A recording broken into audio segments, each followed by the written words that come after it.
tayong red beans. Magbababad ako ngayon guys. Bukas ilalaga ko.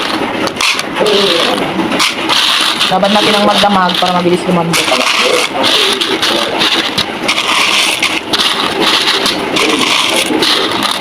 Ayan. Guys, ito na yung aking binabad. Yan na siya. Oh, ay, malambot na siya. 2 hours ko na siyang nilaga. Tapos, nagprito ako ng kunting laman na may taba.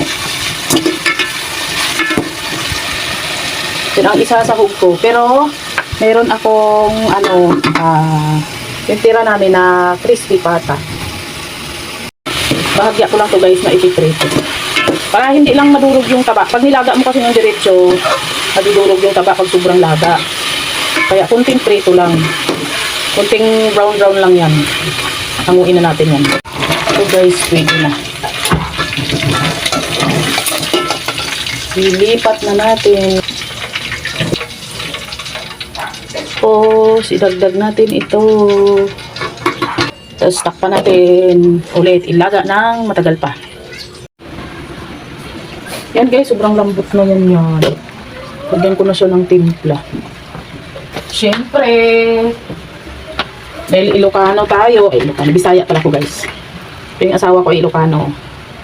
Siyempre, putahin niya ang nasusunod. Ayan, bagoong ang tinitimpla sa mga ulam.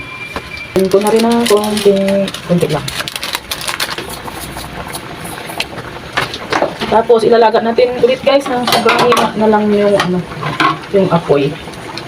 Parang nakain-in lang siya.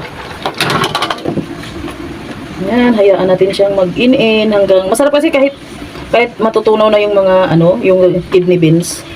Masarap. Tapos yung karne, yun, pag sobrang lambot, masarap yan. Yan. Yan na guys, kumulo na. Lagay na natin ang dahon ng ating ampalaya. Panan muna natin, pakuluan maigi.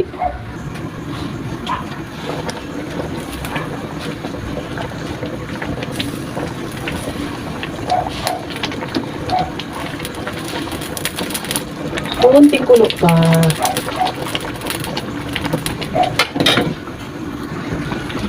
Ito na po, luto na po ang ating gulay.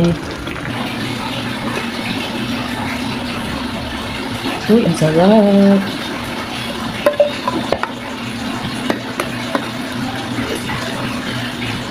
Tanggalin na natin yung dahon guys. Ayan.